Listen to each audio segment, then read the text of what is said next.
بسم اللہ الرحمن الرحیم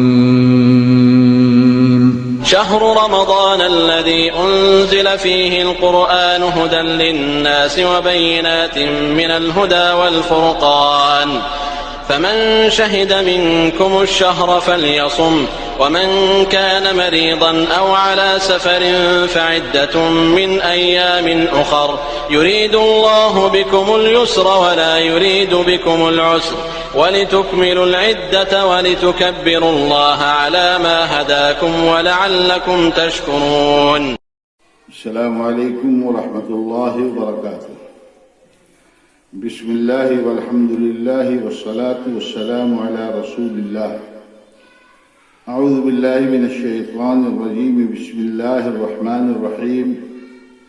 ما يلفظ من قول الا لدیہ رقیب عتید.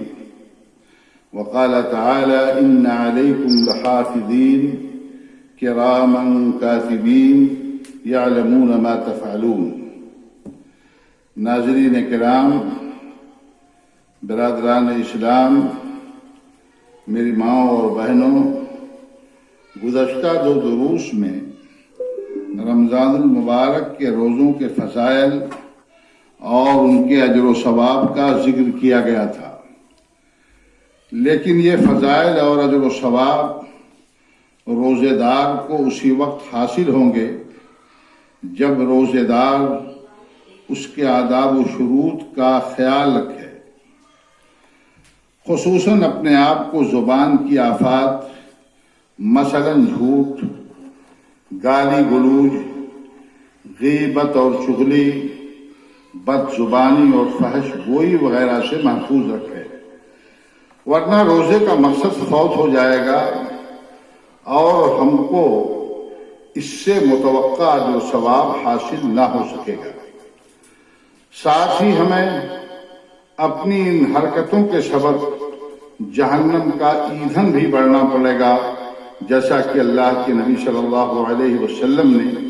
اپنی ایک حدیث میں اشارہ کیا ہے کہ بہت سارے لوگ اپنی زبان کی بد احتیاطی کی وجہ سے جہنم میں اوندھے منہ ڈال دیے جائیں. اللہ رب العالمین ہم سب کو اس سے محفوظ رکھے. اس تعلق سے چند حدیثیں آپ کے گوش گزار کی جا رہی ہیں جن سے آپ کو اندازہ ہوگا کہ ہمیں اپنے روزے کا کتنا خیال رکھنا چاہیے اور ہمیں اپنے روزے کی کتنی حفاظت کرنی چاہیے.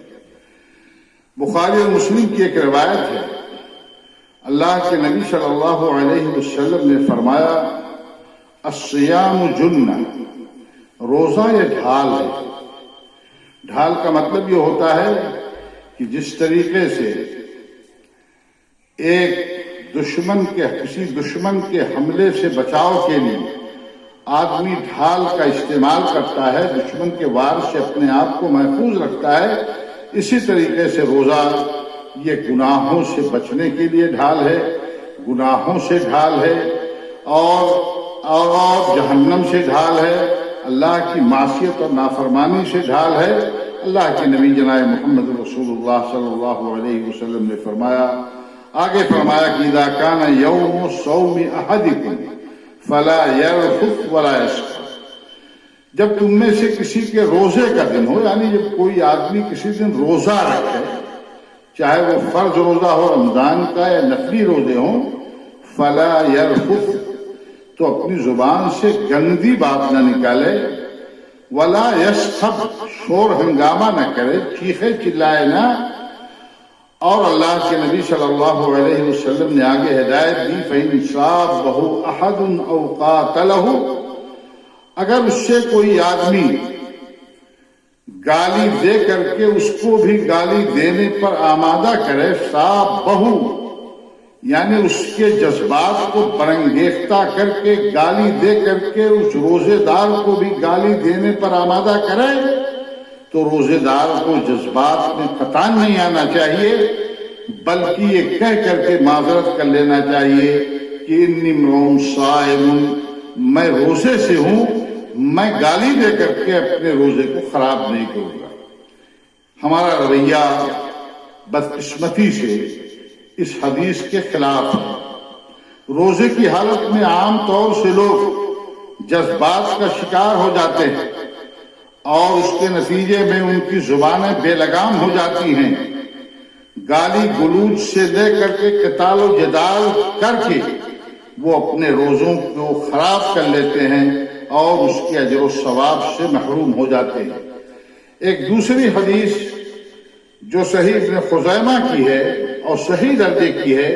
کہ اللہ کے نبی صلی اللہ علیہ وسلم نے ارشاد فرمایا کہ لیس الصیام من الاکل والشرب، کہ کھانا پینا چھوڑ دینے کا نام یہ روزہ نہیں ہے، انما الصیام من اللغو والرفث، بیہودہ چیزوں کو چھوڑ دینے کا نام اور گندی باتوں کو چھوڑ دینے کا نام اصل میں روزہ ہے۔ فَإِن سَابَّكَ أَحَدٌ أَوْ قَاتَلَهُ، اگر تم سے کوئی آدمی گالی دینے کا مقابلہ کرنا چاہے یا تم کو گالی دینے پر آمادہ کرے، او جہل علیک، یا تمہارے ساتھ جہالت پر آمادہ ہو جائے، تو تم کہہ دو کہ انی صائم، میں روزے سے ہوں، میں روزے سے ہوں۔ اللہ کے نبی صلی اللہ علیہ وسلم کی ایک اور حدیث جو بخاری اور مسلم کی ہے، اللہ کے نبی صلی اللہ علیہ وسلم نے فرمایا کہ من لم یدع قول الزور والعمل به فلیس للہ حاجۃ ان یدع طعامہ وشرابہ، جو آدمی روزہ رکھ کر کے جھوٹ بولنا اور جھوٹ پر عمل کرنا نہ چھوڑے تو اللہ کو ایسے آدمی کے بھوکے اور پیاسے رہنے کی کوئی ضرورت نہیں ہے۔ لغو اور فضول مجلسوں میں بیٹھنا، لایانی کاموں میں مشغول ہونا بھی روزے کے ثواب کو ختم کر دیتا ہے، بلکہ بسا اوقات روزے کو فاسد کر دیتا ہے۔ روزے دار کو ایسی مجلسوں سے اجتناب کرنا چاہیے۔ موجودہ وقت میں مسلمانوں کی بڑی اکثریت سوشل میڈیا پر نہ صرف اپنا وقت ضائع کرتی ہے بلکہ روزے کی حالات میں اس کے بیہودہ اور فحش پروگراموں میں مصروف رہ کر اپنے روزوں کو خراب کر لیتی ہے۔ سوشل میڈیا پر آپ قرآن پاک کی تلاوت سنیں، دینی بیانات سنیں، مسئلے مسائل کی جانکاری حاصل کریں، اس سے آپ کے ایمان کو جلا ملے گا، اس سے فائدے دنیا میں بھی ملیں گے، آخرت میں بھی ملیں گے، مگر اللہ کے واسطے اس کے بیہودہ پروگراموں کے قریب نہ جائیں، رمضان المبارک میں بھی اور رمضان المبارک کے بعد بھی۔ اللہ اس فتنے سے ہم سب کی اور خاص طور سے ہماری نوجوان نسل کی حفاظت فرمائے۔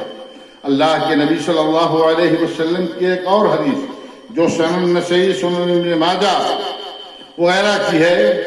اور صحیح درجے کی یہ روایت ہے، اللہ کے نبی صلی اللہ علیہ وسلم نے فرمایا کہ رب صائم لیس له من صیامہم الا الجوع ورب قائم لیس له من قیامہم الا السہر۔ اللہ کے نبی صلی اللہ علیہ وسلم نے فرمایا کہ آپ کو بہت سے روزے دار ایسے مل جائیں گے جنہیں سوائے بھوک پیاس کے کچھ حاصل نہیں ہوتا ہے، اور بہت سارے رات میں قیام کرنے والے، تراویح کی نمازوں کا اہتمام کرنے والے ایسے لوگ ہوتے ہیں جن کو سوائے رزقے کے کچھ حاصل نہیں ہوتا ہے۔ اس سے معلوم ہوا کہ ہمیں اپنی عبادات کے اندر اخلاص پیدا کرنا چاہیے اور ان کے اجر و ثواب کو پانے کے لیے ان کے آداب و شروط کا ہمیں پورا لحاظ کرنا چاہیے۔ اس لیے روزے دار مردوں، عورتوں، نوجوانوں اور عمر رسیدہ سبھی لوگوں کو روزہ کی حالت میں اپنے نفس پر، اپنی زبان پر، اپنی نظر پر اور اپنے تمام ظاہری و باطنی اعضاء پر قابو رکھنا چاہیے، ورنہ اندیشہ ہے کہ روزہ مقبول نہ ہوگا اور بھوک پیاس کی تکالیف برداشت کرنے کے باوجود ہم اجر و ثواب سے محروم رہیں گے۔ اللہ سے دعا ہے کہ وہ ہم سب کو اپنے روزے کی صحیح معنی میں حفاظت کرنے کی توفیق بخشے اور ہمیں روزہ کے بھرپور اجر و ثواب سے بہرہ ور فرمائے۔ آمین۔ وآخر دعوانا الحمدللہ رب العالمین۔ والسلام علیکم ورحمۃ اللہ وبرکاتہ۔